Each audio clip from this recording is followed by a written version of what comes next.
कबीर साहब कहते हैं कि कबीरा खड़ा बाजार में लिए लुकाटी हाथ, जो घर फूके आप नौ चले हमारे साथ। तो यहाँ पे इसका अर्थ खुद को ट्रांसफॉर्म करने से कैसे जुड़ा हुआ है, तो आज हम इस पे बात करने वाले। देन कबीरा खड़ा बाजार में लिए लुकाटी हाथ, यानी कि कबीर जी बाजार में खड़े हैं। वो बाजार मतलब कि वो समाज, आसपास का पूरा समाज है, उसमें खड़े हैं लिए लुकाटी हाथ। हाथ में जलती हुई एक लुकाटी है, वो जलती हुई लकड़ी को हाथ में थामे खड़े हैं भरी बाजार में, और वो कह रहे हैं कि जो घर फूके आपनो, यानी कि जो अपने घर को फूकेगा।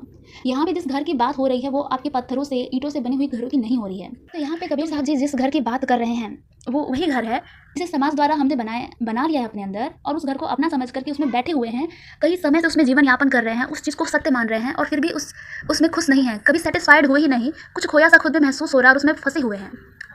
तो उन्होंने कहा है कि जो घर फूके आपने, जो इस घर को जलाने को तैयार है, यानी कि जो इस कंफर्ट जोन को छोड़ने को तैयार है, वही मेरे साथ चल सकता है। जो बदलाव करने के लिए तैयार है वही मेरे साथ चल सकता है, और जो वैसा ही जीवन यापन करना चाहते हैं, कोई जीवन में बदलाव नहीं करना चाहते हैं, उन्हें साथ में आने की कोई जरूरत नहीं है। इसीलिए उन्होंने इंडिकेट किया है, जो घर फूके आपनो, जो इसको फूकने को तैयार है वही चले, जो नहीं तैयार है वो उसमें पड़े रहें, सड़ते रहें, गलते रहें। क्या उन्होंने ये नहीं कहा था कि मैं खुद से ऐड ऑन कर रही हूँ।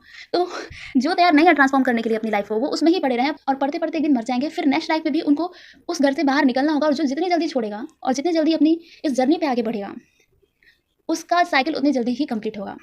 और जो इस टाइम नहीं समझा तो उसे बाद में समझना पड़ेगा, क्योंकि सबकी लाइफ का जो उद्देश्य है वो उस रास्ते जाना ही है, एक ना एक दिन तो जाना ही है, चाहे अभी जाए या फिर कुछ सालों बाद जाए, फिर कुछ जन्मों बाद जाए।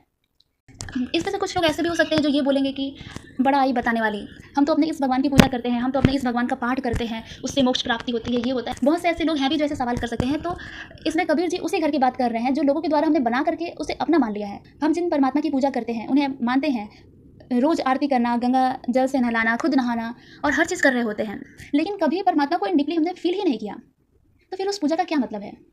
हमने मान लिया और अपने उस अहंकार रूपी घर में एक और टैग लगा लिया कि मैंने ये पाठ किया था ना, तो मेरा पुण्य कर्म में जुड़ गया है। तो वो झूठा पाठ का टैग और फिर उन रिश्तों का टैग जो कि लोगों ने ढूंढ दिया है कि कुंडली मिल गई है, तुम दोनों एक दूसरे के लिए सही हो, परफेक्ट कपल हो, तुम्हारे इतने गुण मिल गए हैं, वो रिश्तों के साथ रहो, भले वो रिश्ता कितना भी टॉक्सिक क्यों ना हो, आपने खुद से कभी महसूस नहीं किया है लेकिन उस रिश्ते में चले गए हैं।